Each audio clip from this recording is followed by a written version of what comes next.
समाजातील प्रत्येक घटना थेट आपल्यापर्यंत पोहोचवणारे आपलं हक्काचं न्यूज चॅनल क्रांती सूर्य न्यूज. संपादक शशिकांत राजवंत. जत व पलूस तालुक्यातील नोंदणीकृत बांधकाम कामगारांना महाराष्ट्र इमारत व इतर बांधकाम कामगार कल्याणकारी मंडळामार्फत मिळणाऱ्या गृहउपयोगी भांडी संच, सुरक्षा साहित्य व अत्यावश्यक संच वितरणात गैरव्यवहार झाल्याचा आरोप करून संबंधित वितरण एजंट किरण दळवी यांच्या विरुद्ध भारतीय न्याय संहिता BNS अंतर्गत गुन्हा दाखल करून कठोर कारवाई करण्याची मागणी वंचित बहुजन माथाडी ट्रान्सपोर्ट व जनरल कामगार युनियन सांगली जिल्ह्याच्या वतीने करण्यात आली आहे. मार्च 2026 मध्ये ऑनलाईन पडताळणी व टोकन प्रक्रिया पूर्ण करूनही शेकडो कामगारांना अद्याप साहित्य मिळाले नसल्याचा आरोप करण्यात आला आहे. युनियनच्या शिष्टमंडळाने सहाय्यक कामगार आयुक्त निलेश येलगुडे यांना निवेदन देऊन उच्चस्तरीय चौकशी, दोषींवर गुन्हा दाखल करणे, कामगारांना तात्काळ साहित्य वितरण, आर्थिक गैरव्यवहाराची चौकशी व संपूर्ण प्रक्रियेचे लेखापरीक्षण करण्याची मागणी केली.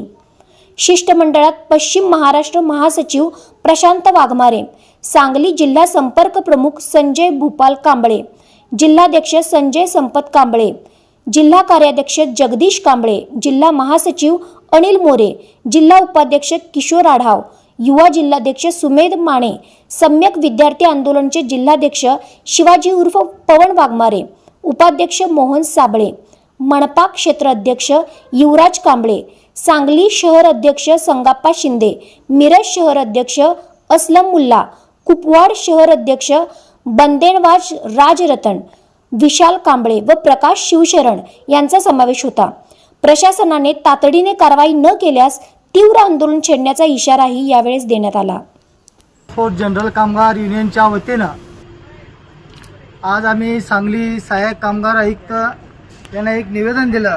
त्या निवेदन देण्याच्या पाठीमागचं कारण महाराष्ट्र इमारत व इतर बांधकाम कामगार कल्याण मंडळामार्फत नोंदणीकृत बांधकाम कामगारांना गृहोपयोगी संच, सुरक्षा संच, अत्यावश्यक संच असं मिळालं जातं. पण सध्याच्या परिस्थितीमध्ये एका आमदाराच्या आशीर्वादाने आणि मोफतलाल जी काय कंपनी आहे ज्यांना ठेका दिलेला आहे त्या संच देण्याचा, त्या ठेक्यामार्फत जे पलूस आणि जतचे एक एजंट आहेत किरण दळवी म्हणून, त्या किरण दळवी या एजंटने त्या ठिकाणी साधारणपणे मार्च महिन्यातील जवळजवळ 3 महिने झाले ते कामगारांचे संपूर्णपणे ऑनलाईन डाटा व्हेरिफिकेशन करून घेऊन देखील त्या कामगारांना वारंवार आज देतो उद्या साहित्य देतो असं फसवणुकीचे प्रकार त्या ठिकाणी करत आहे.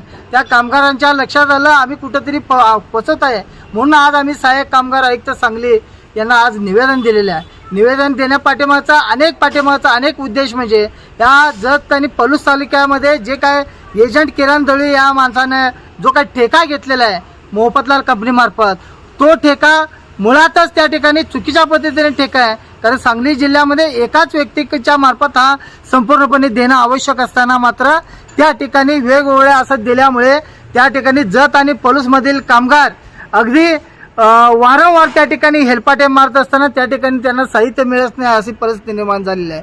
किरण दळवींना देखील आम्ही वारंवार सूचना दिलेल्या आहेत. आज सहाय्यक कामगार आयुक्त सांगली यांना जरी आम्ही या ठिकाणी ह्या संदर्भातलं सर्व सविस्तर सांगितले असताना देखील जर तात्काळ त्या तिसऱ्या महिन्यातील जे बांधकाम कामगार हेलपाटे मारत आहेत त्यांना तात्काळ जर सुरक्षा संच, अत्यावश्यक संच, गृहोपयोगी संच तात्काळ नाही जर मिळाला तर उग्र पद्धतीने या ठिकाणी आंदोलन करण्यात येईल. त्यावेळेला कायदा सुव्यवस्थेचा प्रश्न निर्माण झाला. संबंधित सांगली सहाय्यक कामगार आयुक्त आणि किरण दळवी हे असतील याची नोंद घ्यावी आपल्या माध्यमातून या ठिकाणी मी नमूद करतो. धन्यवाद.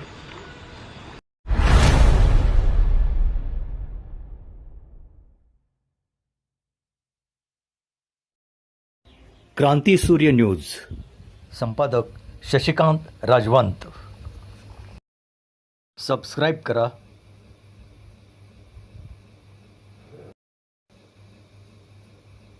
बेल आयकॉनला क्लिक करा आणि लाईक करायला विसरू नका.